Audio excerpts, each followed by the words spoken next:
Welcome to the Reel Rematch, the podcast where we unpack Hollywood's twin films, sometimes cloned on purpose, sometimes by accident, but always in competition.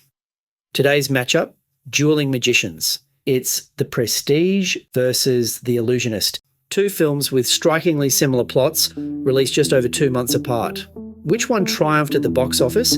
Which one endured in memory? And which pulled off the ultimate cinematic sleight of hand?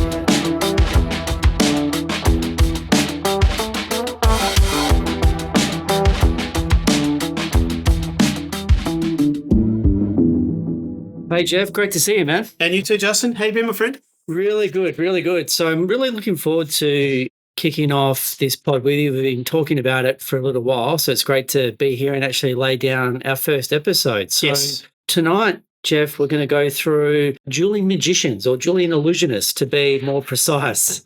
Hang on, you're only using one title there, Shoot. That's a bit unfair on one of the films, but I do understand what you say. Yes, Dueling Magicians, released the same time, 2006. Or Dueling Prestige Illusionist. I don't know.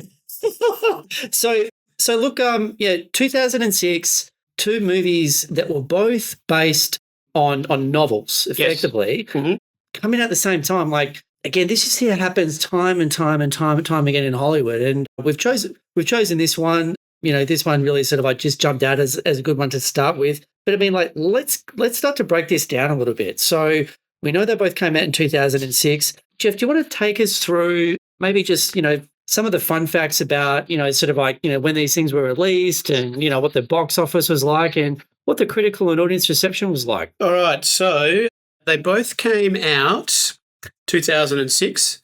The Illusionist was first, premiered at Sundance in the very beginning of 2006 in January, but then obviously it was well liked at that point. Then sort of came out in limited release in August 26, 2006, and then went wide in September of that year.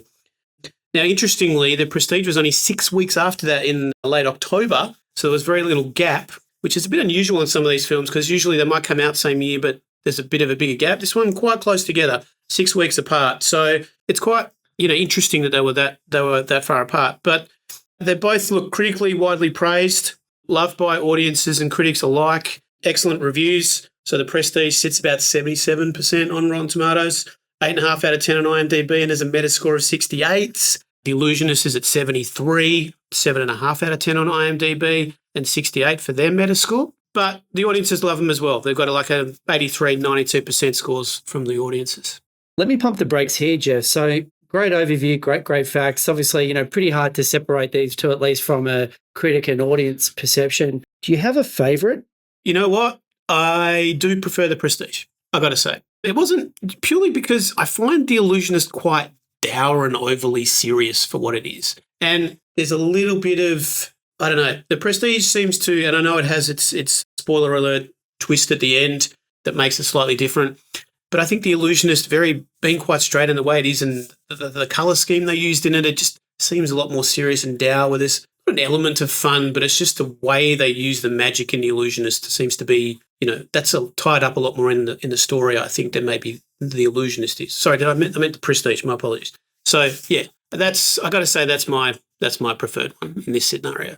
Yourself? Yeah, look, I mean, for me, it was The Prestige, and I would say, the filmmaking talent of, Christopher Nolan is undeniable. It's sort of like at this point in life, and it was, obvious to anyone, even back in 2006. I mean, you have to remember, this is the year after he came out and relaunched Batman Begins after, the schmozzle that was, the Schumacher sort of like, Batman. So he'd already, announced himself as a serious talent to be reckoned with. I think the pacing is what I really enjoy in The Prestige, and the fact that, without feeling like, too overly slick and produced, it just has, I think, more sort of high-end production value. I think the execution's a little bit better. I think the ensemble cast is better. And I don't know, it kind of just hits harder as well. And I think the other thing that I really enjoy about it is our boy, Hugh Jackman.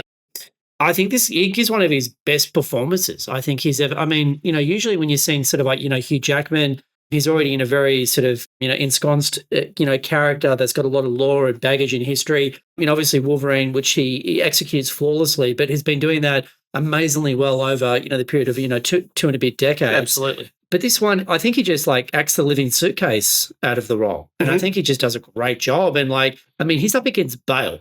And Bale is, you know, a tremendous talent. I mean, like this guy on his worst day is a better actor than Hugh Jackman, but Hugh Jackman holds his own. Yes. But again, and it's one of those things I found in looking into it, part of the reason that Nolan cast him is because of that disparity between the two in the sense that he's inside of the prestige, inside of the film, the fact that his character is known as being the more of the stage presence. He has the exhibitionism in him for his performances. Like he's big and wild and vivid. Do you know what I mean? And because Jackman has that historical stage performance, he's a stage performer, right? The Greatest Showman, right? Absolutely. But, you know, he's obviously well known for his musicals. He does his musical concert tours and those kind of things. And that's part of the reason Nolan actually cast him in this film, because he wanted to bring that element to the thing, whereas Bale, it's not against Bale, it's probably Bale just in his performance, was more straight-laced and, you know, is that serious, focused performer in that sense. And his character is the same, right? And you know what, like if there was one knock on this, and it's like, and it's so minor, and who am I to bloody knock anyone, it feels that Bale has done this performance before, like a few times. This is kind of greatest hits Bale somewhat. Yes. And there's no knock because like he's amazing in this film, like he's in pretty much everything he ever does. Like I've loved him ever since, you know, Empire of the Sun, you know, right? I still remember seeing Empire of the Sun for the first time going, who the hell is this kid? Yeah. You know what I mean? Yeah. So, I mean, like he's absolutely great, but Jackman kind of like, you know, just jumps out of the screen for mine. But yeah, interesting. I mean, let's go through some further information. I mean, you know, Jeff, you know, outside of, you know, critical ratings and audience appeal and otherwise, like who actually put their hard-earned down and how did both of these films perform financially? Well, interestingly, look, it was you know, you look at opening weekends, again, it's Illusionist is a bit difficult because it came out on limited release. So the figures only show it saying just under 1 million, but on 52 screens, you can't really get much more than, you know, numbers like that.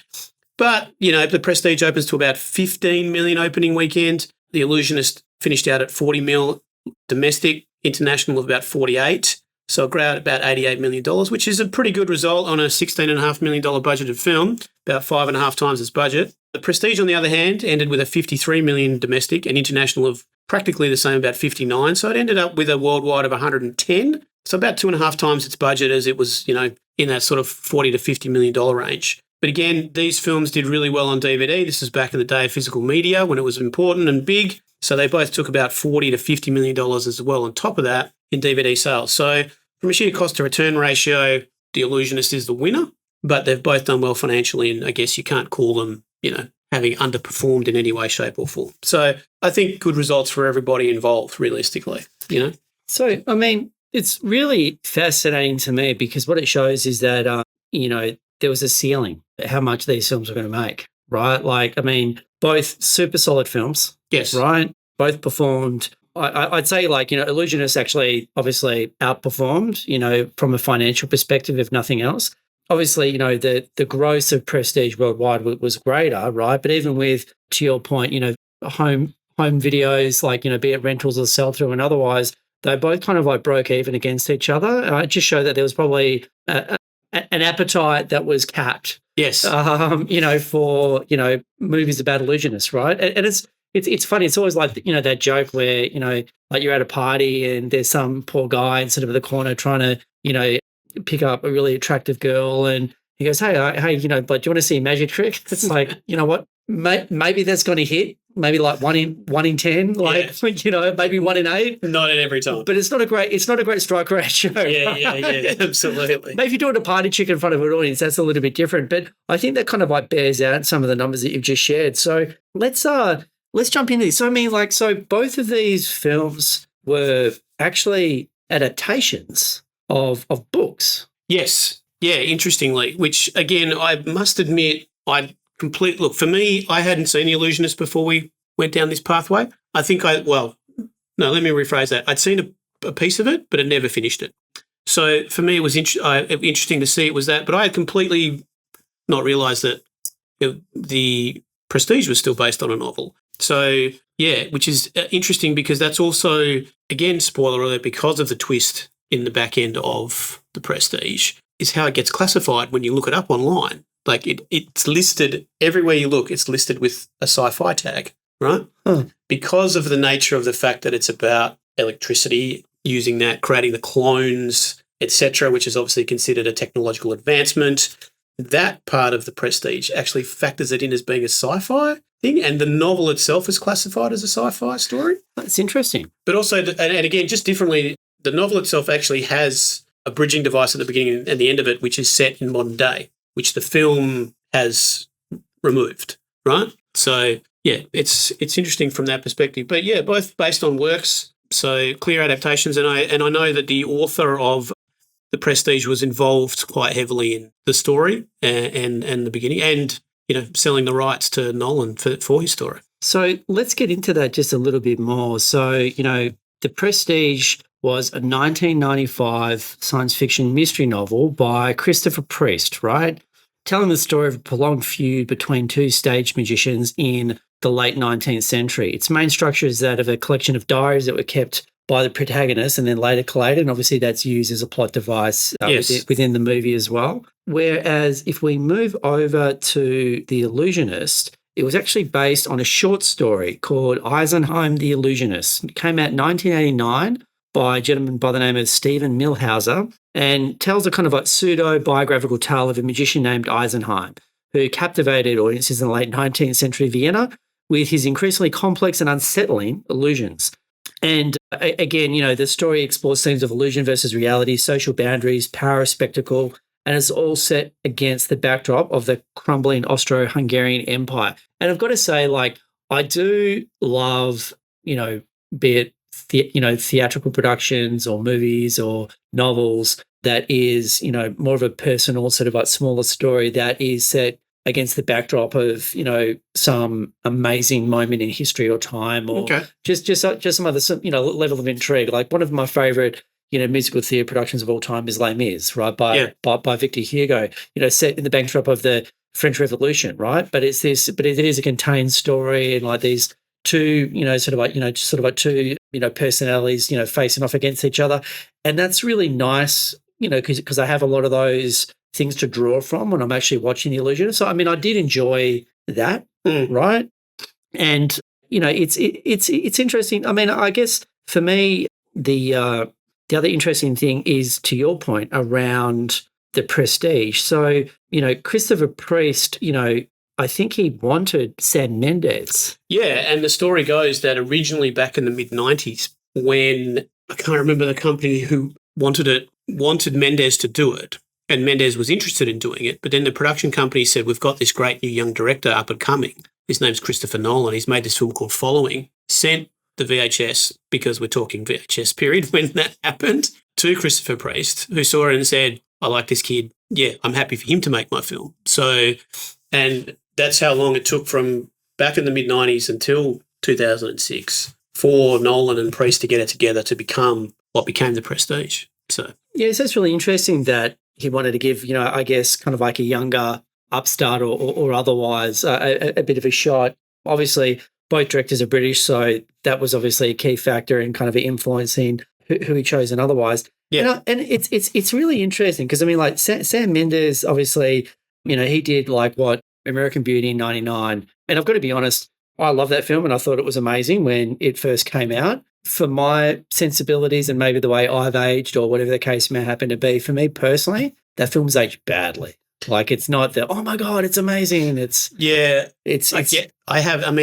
remember starting watching it a few years back and just thinking, I can't do this one anymore. Yeah. Do you know what I mean? Like, yeah, I completely understand what you're saying with that. I think, like Mendes, I mean, I don't know if it was really a sliding doors moment for him because, I mean, he's gone on and has obviously had a fantastic career. I mean, straight after American Beauty, he did Road to Perdition, right? Yep. And I think the year before this film came out, he did Jarhead. I enjoyed Jarhead. I remember it as quite an interesting and decent, what do you call it, Iraqi war film. You know what I mean? I do remember Jarhead being one of those. But no film compares to, when you're looking at war films similar to that, nothing compares to Full Metal Jacket, which is the pinnacle of pinnacles in those kind of films, right?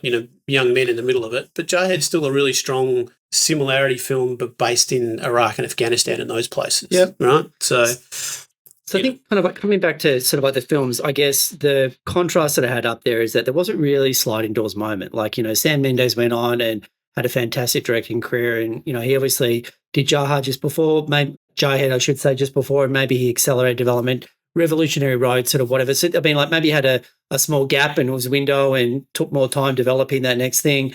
Didn't impact him at all, right? Yep. Whereas like, Nolan, well, nothing's going to impact Nolan anyway. He's, pretty much an irrepressible force, right? With unstoppable momentum. He just kept going, right? So that's right. Just, another sort of like great film. So, I mean, that's really the only, marked, similarity other than, thematically, these films are the same. Yes. Right? Or very similar, right? And the fact that they both have lineage back to literature, right? They came out, sort of late 80s, sort of like mid 90s. But beyond that, Jeff, I actually couldn't actually find any other, be it, studio competition or industrial sabotage or anything in the sort of like the cultural realm or social realm that was kind of like influencing, why these two films about this subject to be released, what did you say, 6 weeks? 6 weeks apart. Well, again, I'm the same. I couldn't find anything that showed competing. However, I did remember seeing somewhere that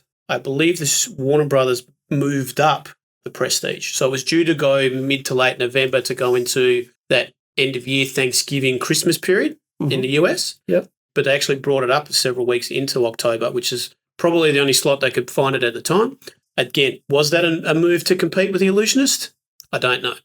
But yeah, it did actually, they did bring it forward sort of 4 to 6 weeks for that reason. So unless we meet the studio executive who made that decision, I don't think we have a solid answer for that one. 100%. So look, it sounds like mostly a coincidence. Yes. Right? So now we've obviously mentioned Nolan a fair bit, and I think we get to him second. Let's not, forget the person who directed The Illusionist, Neil Burger. Yes. Right? So a little bit about Neil Burger. I mean, this was only his second film. Yes. Right? The first one, and I've got to be honest, never seen it, right? But apparently, research tells me it was a mockumentary that came out in 2002, and it was called Interview with the Assassin, and it's about JFK. So I've actually got really interested. I'm going to hunt that down and see if I can't actually view that over time.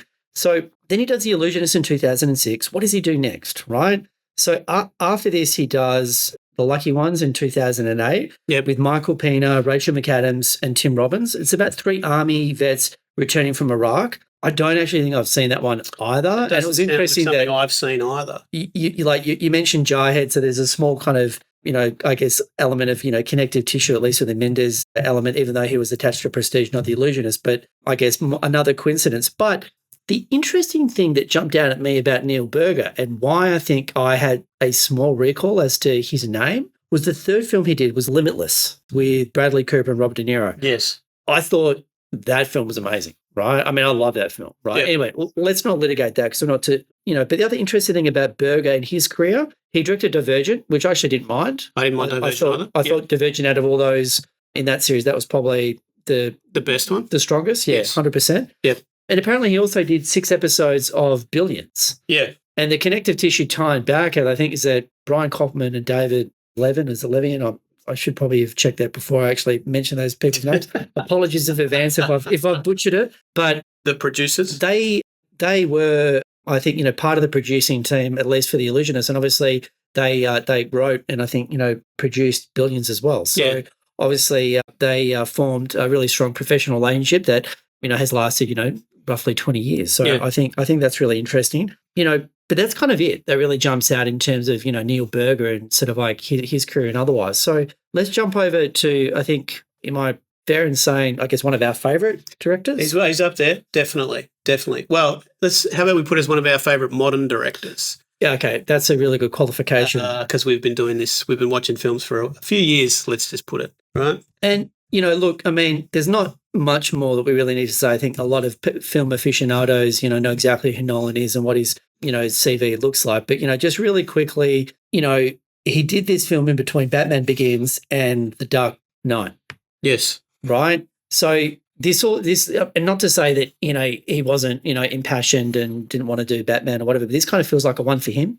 Yeah, I agree. I think it's like a one for me, one for you kind of. Yeah. He did his Batman. What do you want to do next? push the script across the table. My turn. I want to make this. And again, like, you know, he's still bringing in like Bale. He's bringing in Michael Caine. You know, so you know, it's like certainly there would have been a fair amount of continuity. I didn't go through, you know, sort of like the line by line cast and crew analysis, but I'm assuming that they've literally gone from job to job to job with him for the most part. Maybe some of those high end roles would have changed, and otherwise, maybe a lot of the below the line stuff would have changed as well. But it would have been, you know, from one job to the next to the next. You know, when you've got that sort of cachet that, you know, a Nolan does, you obviously want to keep, you know, sort of like that extended family, you know, fed and clothed and housed and otherwise, and you do that by giving them, you know, work, right? Yeah, absolutely. And thankfully with Nolan, he gives them meaningful work. So I think that's really good. So we've talked a bit about the directors, Jeff. So let's jump in and start talking about the cast. Yep. So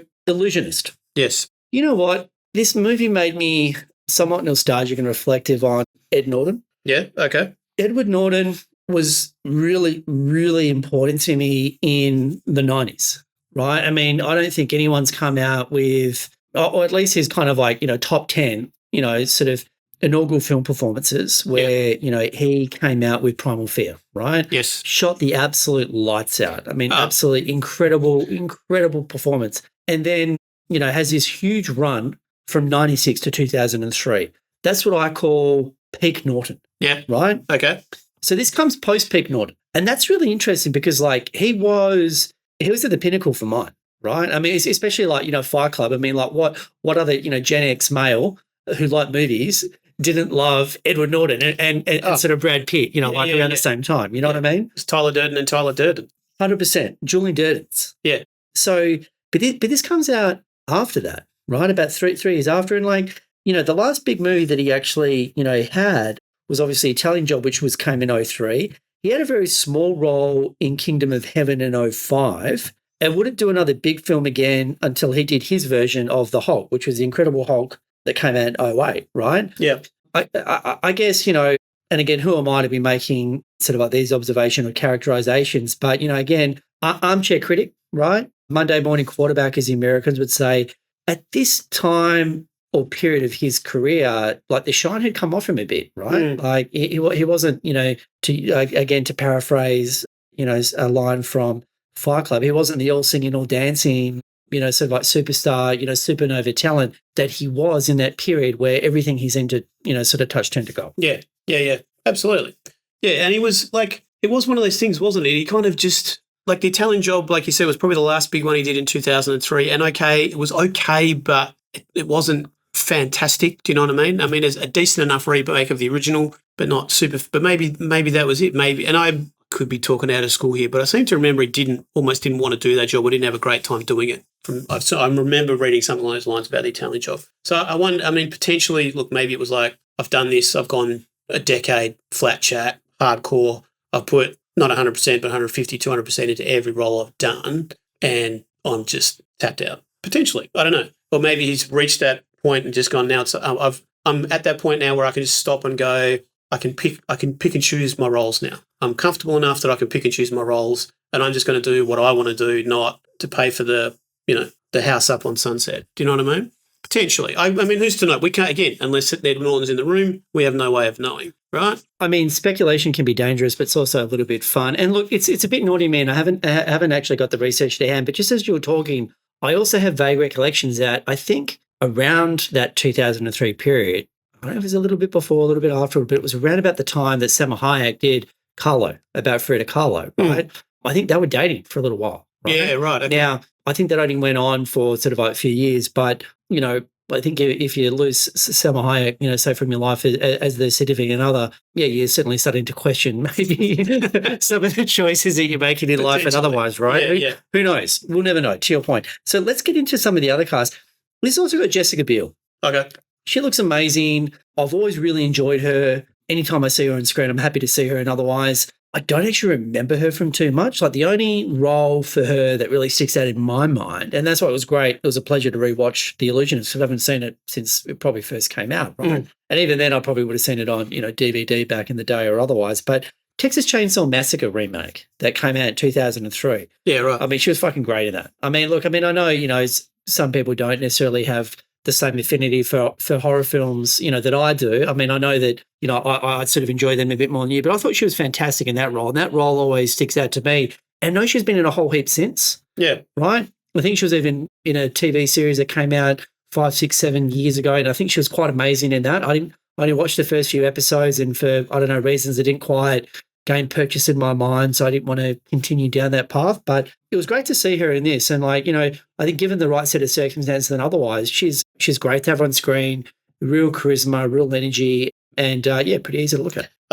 I agree with you on every single one of those points. I think she fits really well with this film in the sense that, okay, she's an American doing the accent, the Eastern European style accent, and I think her look fits with the period. Do you know what I mean? And, yeah, I think she's great in this role. Really works well. And, yeah, it's good to see her on screen. Because I'm not the big horror aficionado that you are, probably for me the last thing I remember seeing prior to seeing this would have been practically Blade Trinity. Oh, right? Yeah, of course. Because, she's Whistler's daughter in that. Yeah. That would probably be the last thing I can remember her doing prior to this, or I can't remember when that came out, but it would be in that period. So, yeah, I'd suggest that's probably the last time. And, yeah, I think she took some time out from that after this probably. I mean, she probably had 1 or 2 roles, became a mum, did the whole thing. She's married to Justin Timberlake, and they've got a few kids. So it's only, I think, like you said, in the last 5 to 8 to 10 years, she's come back and started doing TV roles and film roles and stuff like that. So you've just given me a thought as you're talking. So, and I know that we're segueing, which, at least I do sort of like a fair bit, but so sorry to try and derail us somewhat, but was Chris Christopherson in Blade? Yes. Was he Whistler? Yes. So what is hilarious to me is, like, she plays Whistler's daughter, which sounds like the title of a Chris Christopherson fucking song. You know what I mean? Like, I'm not like, country music fan or otherwise, but if someone said, "Oh, hey man, have you ever listened to that song Whistler's Daughter by Chris Christopherson?" I was like, "No, it sounds like I probably should if you recommended it to me, right?" Like, I'd buy it. Yeah, I'd buy it. Anyway, sort of. Yeah, that's so good.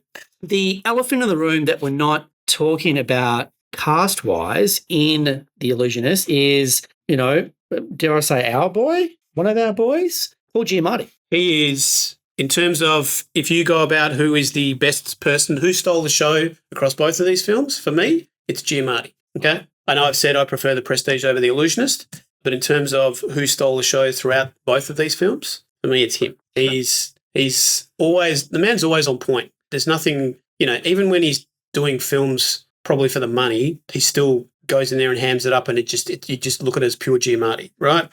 But he's fantastic in this. The fact that he's torn between his role as the man who's loyal to the prince who's becoming the emperor, and his role and what he's required to do as part of that role, to the man who wants to believe in Eisenheim, loves the idea of magic, wants to understand how the magic works, but can't, and then gets that full realization of how he was played once you get to that final scene. I think he's just amazing in it. So, you're right. To me, across both of these, he's my number one draft pick across both of these films. Yeah, look, Jeff, 100%. You're not going to get any argument from me. And, this is a really interesting time in Giamatti's career as well, where, I think, he will go toe-to-toe character acting with anyone in the world ever. But he's starting to segue into becoming like a main actor, right? The central protagonist and otherwise. And, this is a really interesting time. I mean, for the most part, pretty art house, independent. Some got sort of up more mainstream cut through, but he did American Splendor, which I personally loved, and I thought that was an incredible film. It came out in 2003.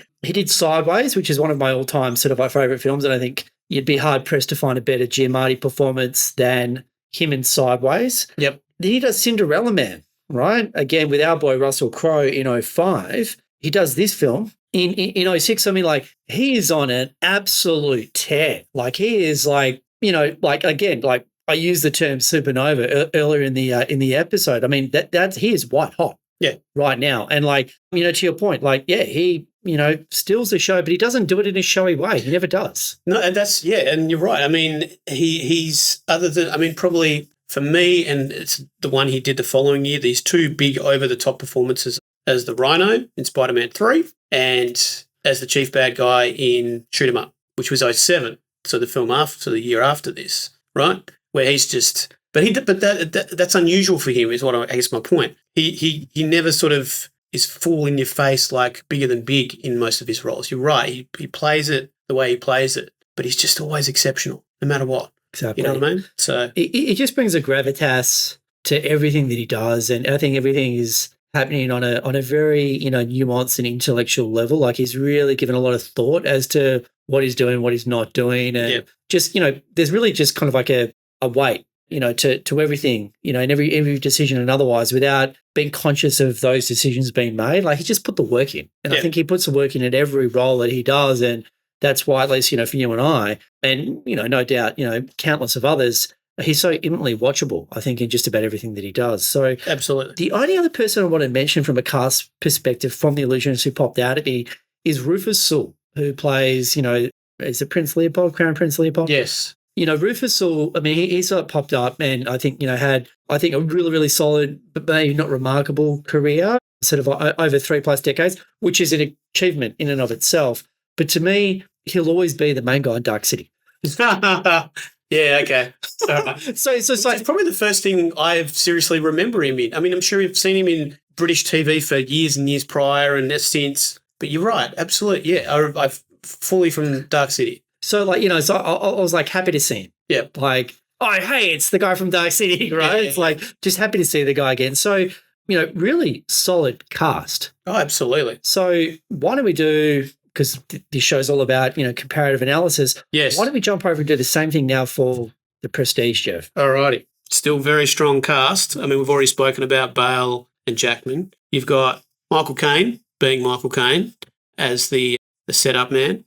But he's also, I mean, for me, and I don't know if you agree, he's also got the best line in both movies. The whole speech about the breakdown of the 3 parts of the trick, right? So, and again, because I think, and maybe it's part of the way he delivers it because it's a Michael Caine delivery. It comes across, you know what I mean, in that way, and it adds depth, and nuance to that part, and makes you really think about those things, which makes you think about the tricks, which is one of the main plot points of The Prestige, because that's what they're trying to do, is get to the bottom of the trick, and that's what causes. It's literally a magic trick that causes 2 dudes to fight for decades. A magic trick, you know what I mean? Well, they go crazy because they want to be the best, right? And to be the best, they have to uncover the secrets as to how the other does their trick.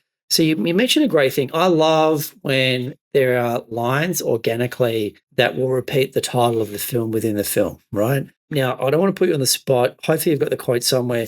Do you actually have that quote that Michael Caine has for The Prestige? Because I think it's such a wonderful framing device, and to your point, really provides a bit of a guiding light to kind of, help you steer your way through the movie as you're watching, or at least have it in the back of your mind. Because they say it 3 times and there's 3 parts to a trick, right? Because he says it at the beginning, he says it at some point in the middle, and then he says it at the end when they're getting towards the full reveal, right? So inductive reasoning, right? Yeah. Tell him what you're going to tell him. Tell him what you told him. All right. The quote is, every great magic trick consists of 3 parts or acts. The first part is called the pledge.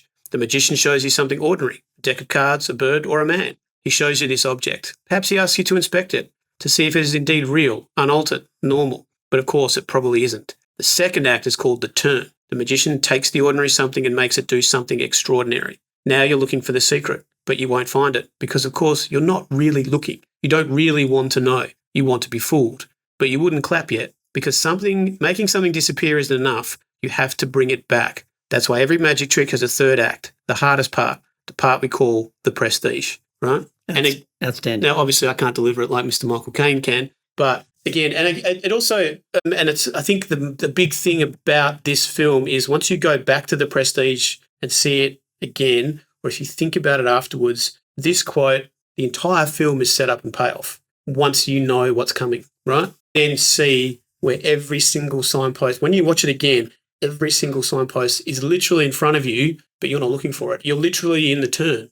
You're not looking for it, or you don't really care that it's there. You know it's there, but it's not there. That's, I think, part of what this film does really well, is it's written in that manner. Do you know what I mean? And, is there a better director that does that, consistently throughout his films than Nolan? I mean, you think, Memento, right? Yeah. The Following as well. This film. He is fascinated with illusion versus reality, and well, then you go further into Inception, into Tenet, to Interstellar, right?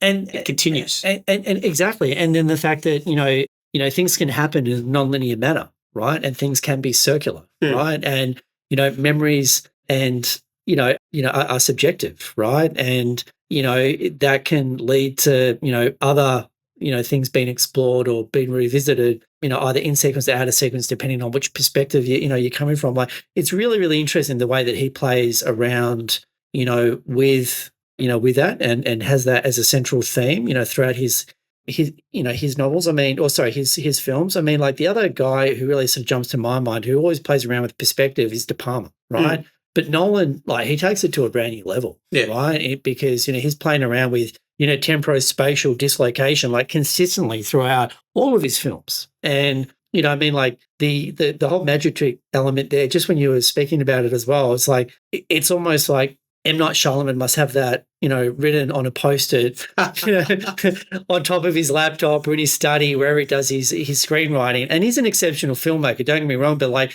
he does that consistently as well, right? Yes. I think it's more for that sort of like twist or aha sort of like moment, because that's, I think, what probably gets him out of bed. When Nolan, I think, probably explores that, at least in mine, a little bit more deeply, and in a more of a multifaceted manner. Yes. Yeah, absolutely. Yeah. But great quote, Jeff. That's really good. So, look, again, let's drill into the cast a little bit, right? I mean, like, amazing cast. You said Michael Caine. Let's go to the other sort of, Batman and alumni in terms of Christian Bale. So where was he in his career, right? He just reeled off The Machinist in 2004, which I loved. I just thought that's like one of the all-time Christian Bale performances. He is second to none in that. He did Harsh Times, which I really enjoyed, Batman Begins, and The New World, which is directed by Terrence Malick, as we know, in 2005. He then does, Rescue Dawn with, like, Werner Herzog in 2006, and then he does this, right? So, I mean, like, you think over that stretch, he's worked with David Ayer, Christopher Nolan, Terrence Malick, Werner Herzog, and then Nolan again. So it's like, what, I'm only working with, like, completely forgettable directors is what you're talking about. Yeah, exactly. He goes, look, I'm only really working with kind of like, B+ directors or above. Yeah, right? That's like where he is in his career right at this point in time. And then you've got Hugh Jackman, right? So, Hugh Jackman starred in X2 in 2003. He does Van Helsing in 2004. And then he goes on an absolute tear. He rips off X-Men Last Stand, Scoop, The Fountain, this movie, and then adds his voice to Flushed Away and Happy Feet, all in 2006. What a year. Busy year for him, definitely. Right? Now, I know these things are obviously done, in advance of, but they're all coming out in 2006. Yeah. I mean, I know he's gone on and had an amazing career, but is this peak Jackman? Is it peak Jackman? Yeah, possibly is, right? Although, it took a while then to revisit Wolverine, and he was great in the next set of 3 Wolverine films. First Class, Days of Future Past, although admittedly Apocalypse although I don't think he was really in that much, was he? No, not from memory. And then, of course, he does Logan, right? Which is the best Wolverine film there is, realistically, hands down, right? Like sort of without question, right? Yeah. And, but again, I think he's had a really enduring career. I think, him doing The Greatest Showman as well, really sort of played to his strengths. The Wolverine character is obviously the one that's defined him. But that's why, as I said, I was so happy to rewatch The Prestige and seeing him just turn in just a tour de force performance. And as I said, going head to head with, I think, one of the greatest actors of his generation in Christian Bale. Yeah. I mean, I think, Jackman's probably at least got, 8-9 years on He would easily. Bale. Yeah, it'd been nearly a decade. Yeah. Yeah. But anyway, let's go down the line and talk about who else is in this film. So, where we had Jessica Biel as, sort of like a love interest and so on and so forth in Illusionist, we wheel out Scarlett Johansson in The Prestige. Now, I mean, she's having an amazing career by this stage, right? She's already released Lost in Translation and Girl with a Pearl Earring in 2003. There's A Love Song for Bobby Long, which, I actually really like, and I think is one of the last sort of great John Travolta performances and otherwise. She does In Good Company, which I think is the best thing that Topher Grace has done outside of that 70s show. Dennis Quaid, I actually love that movie. Anyway, we're not here to talk about that movie. She does A Good Woman and The Perfect Score in 2004. She does Match Point, another Woody Allen one, The Island with your boy Michael Bay, kidding, in 2005. Back to Woody Allen with Scoop, and then The Black Dahlia, our boy Brian De Palma in 2006. So, like, she is probably one of the hardest working actresses in Hollywood at that time. And obviously, everyone wants to work with her, right? And she's phenomenal. She brings real energy, that je ne sais quoi to absolutely everything, every role that she does. It's hard to say, what would be sort of, that high watermark of her career, because I think she's had a lot of like really solid performances consistently throughout her career. But I think it's really interesting to see her in this film, and you've got a great take on her in this film, Jeff. See, I don't think she fits. There's just something about, it's like it's Scarlett Johansson playing a character. It's similar to that whole thing they used to say about when Tom Cruise is in a movie, sometimes you can't get past his Tom Cruise, right? Which there's probably a few of his roles like that indeed. But to me, that's what Scarlett Johansson is in The Prestige. I just think she doesn't quite fit in terms of, like, even Piper Perabo as Jackman's wife in that opening scene. Again, another American playing a Brit. She fits far more. She seems to come in and fit better as that kind of character. It's almost like you would have been better off switching, in a sense, have Scarlett in that cameo role at the beginning when shit goes down, and then put Piper Perabo in as the, assistant / love interest to Christian Bale's character, right? Yeah, that was like, and it wasn't like she stuck out like a sore thumb, and it wasn't that she grated for me in this role. It's just that to me it was like I couldn't see her as, I can't remember her character's name. I couldn't see her as that character. I could just see there's Scarlett Johansson on there. But I could see Bale as his two roles. I could see Jackman as his roles. I could see Kane as the music. I've forgotten all the characters' names off the top of my head, but that's what it was for me. So I think it's a great point. I mean, like, to me, it's almost like if this movie was set in America, you'd probably buy it. Totally. But to your point, right, because it's like set in like, sort of, Victorian era, England, I don't know, like I wanted a dead tooth or maybe some more freckles or maybe like red hair or brown hair or... Maybe that's the fact that she had the stark blonde hair and she was maybe some sort of coal somewhere, I don't know. but exactly, but, like kind of too blonde. Yes, right? Maybe that's what it is. And maybe, sort of like, a little bit too, sort of too, contemporary, beautiful, whereas, with Jessica Biel having that more sort of like timeless, classical kind of like beauty about her, right? And also having, being a brunette fits into that, world where you just, sort of like look past that. Yeah. Scarlett Johansson is a little jarring in sort of like in, that film. As I said, I like you. I didn't know, I couldn't put my finger on it until you started to articulate it, but that's actually what it is, right? At least for us. Yeah. Right? But I mean, she still does a great performance. She never phones it in. I think she's not really solid with what she has to work with and otherwise. Yeah. But then I think what's really interesting about the cast of The Illusionist is that you've also got Andy Serkis, right? Prestige about The Illusionist. Sorry, The Prestige. You've actually got Andy Serkis, in, a live action film, of which, by this stage there wasn't a whole heap. Everyone just thinks, oh, hey, it's the guy, the guy from Lord of the Rings. Yeah. It's Gollum. And then amazingly, you've got David Bowie. Yeah. Right? Now, David Bowie, this is his first film of note in a decade, right? Like, he played Andy Warhol in 1996's Basquiat. Yep. Right? Okay. Now, he did appear as himself in Zoolander in 2001, and he was also in the Ricky Gervais TV series The Extras in 2005. But again, playing Which is himself. very funny what he does in that. I don't know if you've seen that. Actually haven't seen it. It's absolutely hilarious. So I've got to jump on YouTube and check that out. But I think it was really interesting that obviously a guy who has lent his talents to acting over the course of his very, very distinguished career, right? But this is kind of what brings him out of like, hiatus. Yeah. From an acting perspective.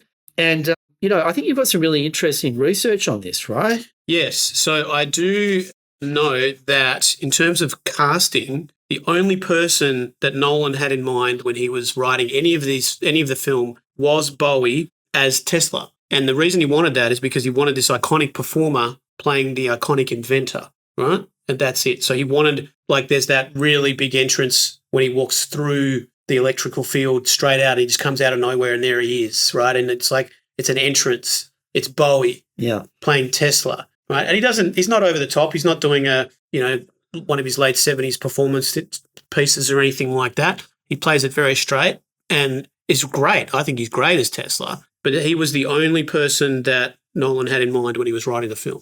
He was the only person he insisted on wanting to be in that role. And I believe, I didn't really see that, but I think he had to fight the studio a little bit to get him. So I'll take your word on that. Some of the research that I unearthed, exactly like you were saying, but drills into the fact that initially Bowie didn't want to do it. He, I think, respectfully declined, and then Nolan had to fly out to see him and then personally tell him, he goes, mate, I can't imagine anyone else in the role. It's you. Yeah. I need you, Bowie. I need you, right?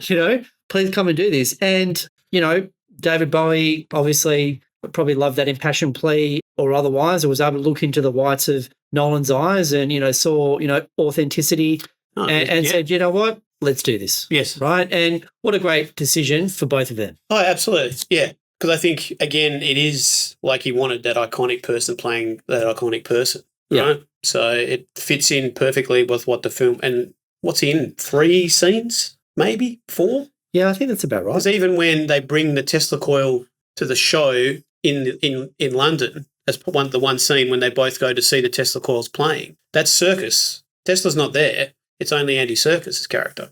So the only other person that I want to note who is, I think, really important, especially in the world of magic, who did have a small role in The Prestige is Ricky Jay.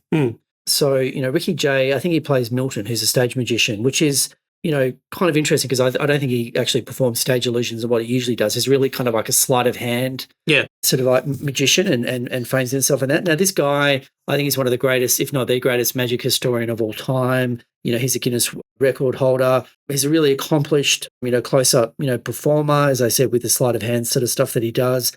And, he was huge and I think had a massive impact on a whole cohort of, storytellers, right? So if we just narrow that filter to filmmakers, no one I think was ever more enamored with Ricky Jay than David Mamet. I was going to say he's in a lot of Mamet films. 100%. So like he cast Jay in House of Games, right? That came out 87, a movie all about, grifters, stings, scams and con men. And he also appeared in 97 Mamet movie called The Spanish Prisoner, right? Yes. Which is about a con or a confidence trick of the same name. So what was interesting, though, is that in addition to starring in sort of like The Prestige, which I think is like, really kind of like nice inside baseball sort of stuff by Nolan and giving something to sort of like real fans and, really, exploring that meta-ness of, having a real magician, within his film, is he also coached, I think, both Christian Bale and Hugh Jackman on, sleight of hand techniques. It goes further than that. He was actually he was also involved in The Illusionist. So they had, so he was a magician coordinator for Jackman and Bale. Right. And they both openly have said, we were terrible students and we didn't do a lot of great magic. We did a few of the close-ups because we had to, but the rest of it was like hand doubles and bits and pieces. But Ricky Jay was the main one who trained them and I think was the magic coordinator. He was also involved in The Illusionist in terms of magic coordination. Him and another famous illusionist called Jack Friedman. Now, Jack Friedman was the primary magic coordinator on The Illusionist, but Ricky Jay was involved in that as well. So it's interesting. There's a link there. That's probably the main central link in a sense. But yeah. No, you're right. So I mean, like, so there we have it. So both based on literature, right? Obviously, and both having Ricky Jay playing, a small but quite influential and important role, more behind the scenes than anything else. Yeah. Yeah, so we've done the cast overview. I think it's pretty obvious, at least, if you had to give, best ensemble, if you were handing out those awards. It's a hard one on this one. Who'd you give it to? Well, the more well-known ensemble is The Prestige, probably because the names are a bit bigger. It's not that they're not in The Illusionist. So it's you in terms of a volume game's not the right word, but you know what I'm saying, like a knowledge base and maybe a spectrum release on how many people would recognise this ensemble over that ensemble. I would say The Prestige pulls that one purely from a it's got more names in it, right? Yeah, look, I mean, it's weight of numbers, Jeff. I agree. Like, you have more, I guess, name recognition, with, sort of like more top-tier talent in The Prestige than you do The Illusionist. Yeah. So I guess if we were giving out an ensemble award, I'd certainly hand it to The Prestige. Yeah. So, I think we've talked about, which movie that we enjoyed most. I think, let's actually kind of like, get into, some of the elements of the film that sort of like, leapt out at us for one reason or the other. I mean, we're talking about some of the real world influences on the tip of the hat, some of the meta-ness of actually having Ricky Jay actually perform as a stage magician in The Prestige, or then play a small but important and influential role behind the scenes of both films. The other interesting, obviously, thing that really comes out here is actually in The Prestige. Because to me, it's there's actually like this element of, the duality man and the doppelganger stuff, and a lot of kind of like the themes and otherwise that can be explored centrally from, what we're doing, I guess, in, sort of like twin films and thematic, resonance within these sort of like two films. But The Prestige really doubles down. And like Nolan always does, he goes Russian doll on stuff, right? Yeah. Like it's something within something within something, right? Yeah. So the fact that you've got this real historical conflict, and I mentioned small stories contained in the backdrop of a larger story. This one's got parallel to a real historical conflict with Thomas Edison and Nikola Tesla. Yep. Right? And when Jackman's character goes to Colorado Springs to see Tesla, apparently, you don't see that Edison's and his boys are in the building. Yes. Right? So I think that was really interesting to have that real historical conflict, where, you've got, these two massive, sort of like titans of, electricity development and otherwise in terms of Edison and Tesla, and then the fictional sort of like, dueling characters of Borden and Angier. Yeah. Right. So I mean, I enjoyed that. I thought that was, really interesting. But it leads me to something else that again jumped out at me talking about Colorado Springs was, you mentioned it at the top of the episode, is, there's probably a better use of,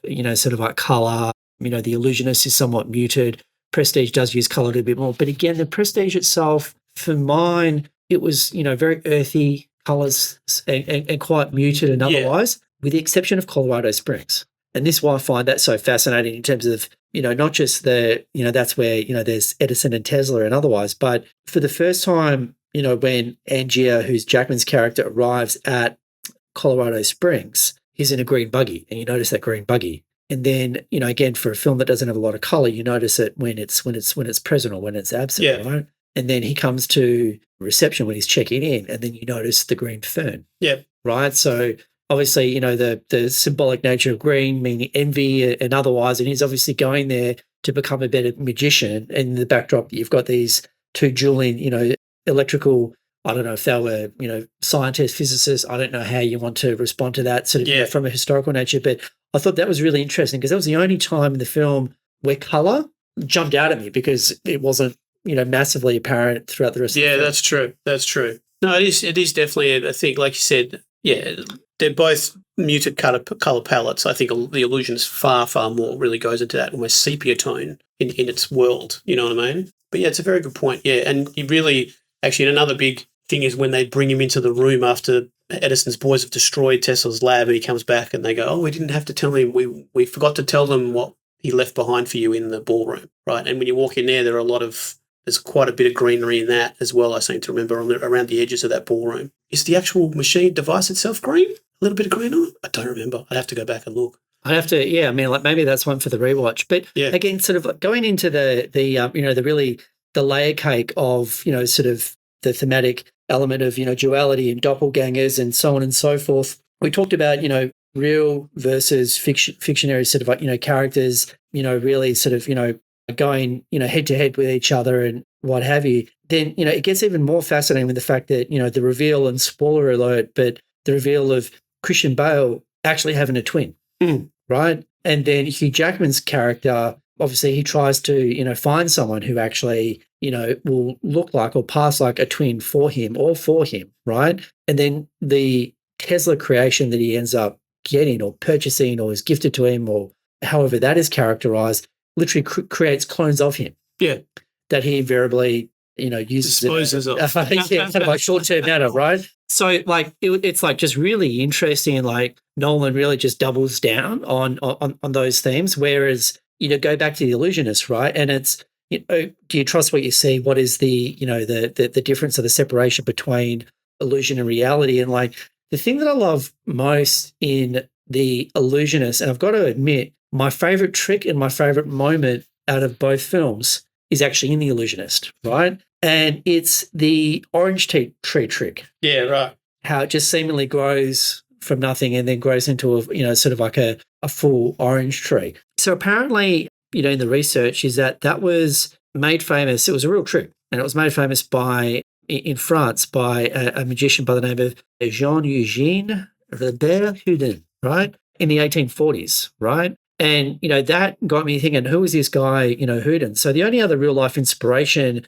that apparently influences both films as well, so maybe the third correlation, like direct correlation in terms of influence and inspiration and otherwise, is that illusionist, Jean-Eugène Robert-Houdin. So hopefully I'm not, butchering his name, but for the Illusionist, there was actually a rivalry between, Houdin and this other guy called John Henry Anderson, right?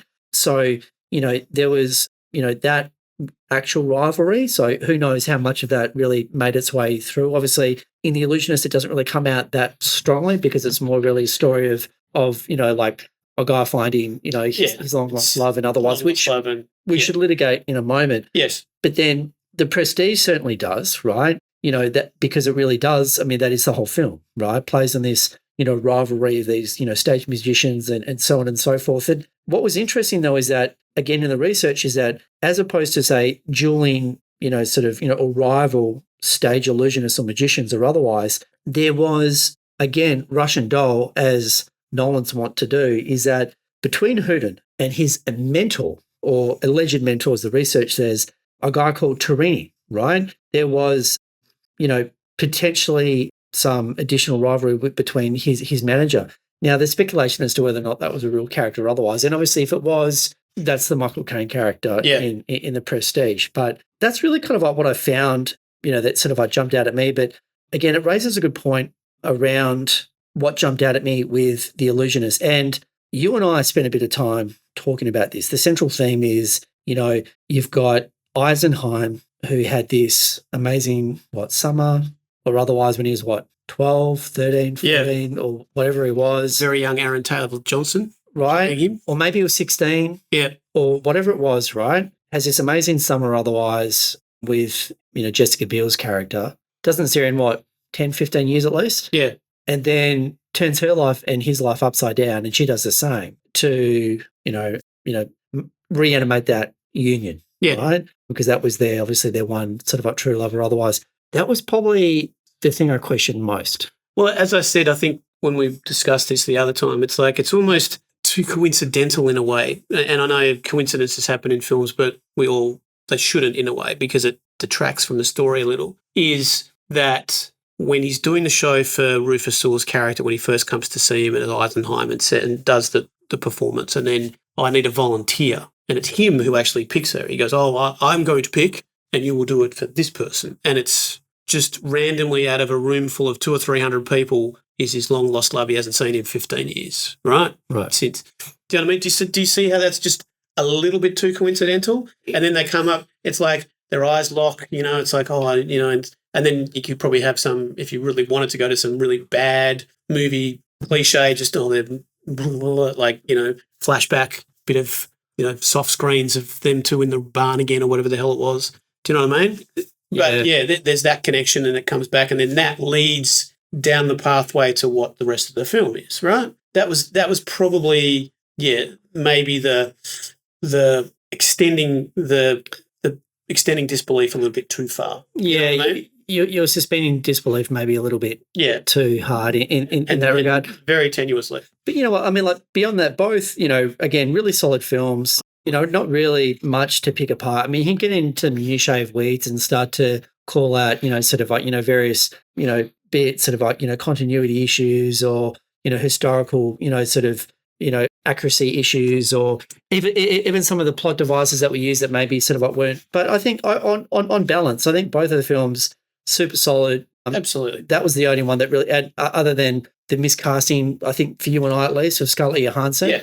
They're probably the only sort of like 2 weak points I think of other film. I mean, I've was a fan of The Prestige from since I've seen it. I am a fan of watching The Illusionist and seeing what it is, and I think everyone across the board gives a solid performance. Right? There are no weak links in any of these films in that sense. Yeah, it's overall great films.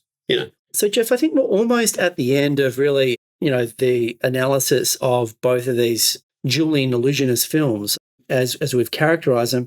Any trivia that we haven't covered?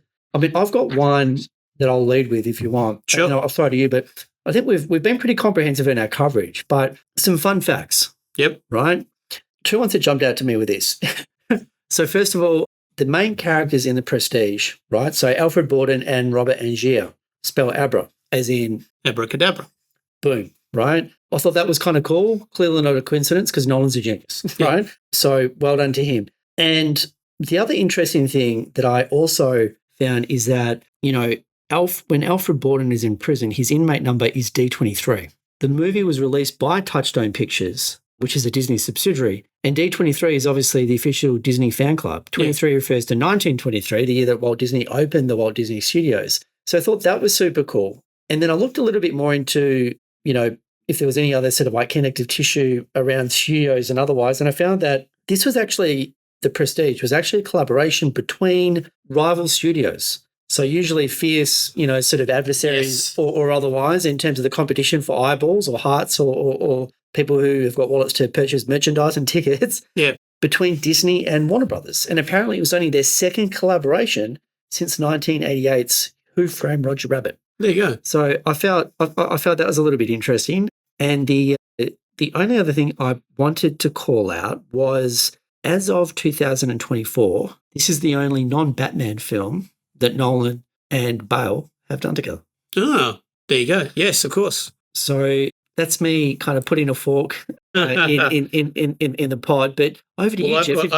I've got two other things that a couple of other things. So both of these films were nominated for Best Cinematography at the Oscars. Is that right? Yep. So the following year, they both got nominated for Best Cinematography, which is pretty good considering two similarly themed films, shot entirely differently, obviously, but both nominated. With The Illusionist, so Ed Norton, like we said before, Bale and Jackman learnt under Ricky Jay to try and learn some of the magic, but both openly admitted they were pretty crap at it. Ed Norton, on the other hand, went full method and learnt a lot of the tricks and how to perform them.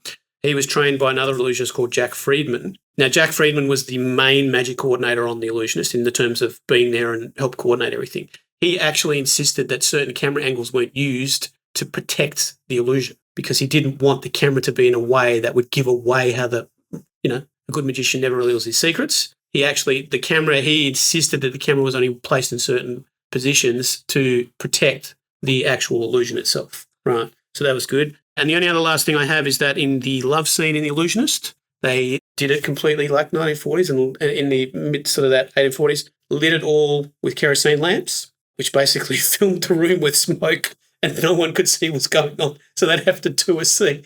They'd have to do a take, come in, fan out the room, reset everyone back to one, clear the room of smoke, relight the kerosene lamps. All right, you two, go at it again. So, that's hilarious. So the awkwardness of love scenes that I'm sure we've seen in a million interviews of people saying they're awkward as hell anyway, it was just made more awkward by the fact you couldn't see anything or actually breathe. So, and I don't know if there's like poisonous or noxious fumes given off kerosene or otherwise. Yeah, but, exactly. I can't imagine from a health or respiratory perspective, as a proud asthmatic, that they were certainly doing anyone any favours. So, exactly right. Exactly that's fascinating. But yeah, that's probably all I've got for now. The only other interesting question I just wanted to bring to your attention, some interesting questions that we discuss sometimes. If the roles were reversed, could they be done in this film? I believe they could. The two main guys swapping with the two main guys is my personal. I reckon you could put Jackman as the inspector and Bale as Eisenheim. And for me, you could put Norton as Borden and Giamatti as Angier. I reckon that would work. Actually, you know what? That last one is actually a film I really want to see, right? I mean, imagine if you've got Bale and Giamatti, right? Because then the contrast is even more striking, right? Because both Bale and Jackman, they're both handsome guys. I know, like, there's obviously parts of The Prestige where they're really trying to, dress down sort of like Bale and otherwise and, really, sort of like make him look a little bit down and out in certain scenes that he's in and otherwise. But having Giamatti there, I think, would bring a different energy. Yeah, I would have loved to have seen that. And I think you also mentioned that you could put Bale into the ScarJo role and I think she would in The work. Prestige, and it's probably a better film. Yeah, I agree. Right? Yeah. Whereas I don't think you could cut ScarJo in Illusionist for the same reason that exactly right. you mentioned. Yeah. Actually, one final thing that I was I was going to mention before I'm talking about casting. They originally offered Christian Bale the role of Eisenheim. They wanted him to be Norton's character Eisenheim, and he didn't want to do it, or he had scheduling issues. So see, that's fascinating. That because again, like there's more parallels between Eisenheim and Borden than there is Angiers and Eisenheim. Totally. So obviously that they're seeing. It's obviously like casting directors, are seeing the same thing about Bale and the energy that he would bring to both characterizations. But yeah, no, that's fascinating. Yeah. So that's all I've really got. I think we've covered these pretty thoroughly. So final question for you. In your verdict, which film delivered the ultimate cinematic sleight of hand, Justin? Prestige for mine, Jeff. And the only caveat that I will say is that, I love the opportunity that we both had to rewatch these films. I know we didn't see these films together or otherwise. It was fantastic. And I wouldn't have done that had it not been for you and I agree. Ping-ponging a few ideas to each other. So I was really happy to see both of these two films again. In saying that, I'm also, with love, I'm also quite happy not to revisit these films for another decade. I'm in exactly the same boat. I think it was good. As I said, I'd never seen The Illusionist in its entirety. I'm glad I did see it because, it's a really great, solid film with really great performances. But you're right, it's probably not one that I will be revisiting in a rush. So, cool. All right, mate. Well, Jeff, thanks again. Until next time, sneak preview as to what we might look at next episode. Well, I wonder, shall we go a bit off, get a bit away from this and maybe do something that blows up a little bit? What do you think? Something that involves insurrection? Do you mean the Star Trek film, or are we talking something completely different? Something completely different. All right. How about we blow some buildings up? How about we blow the same building up and let's see what happens? Let's do it. Until next time. Catch you, buddy. See you, Jeff.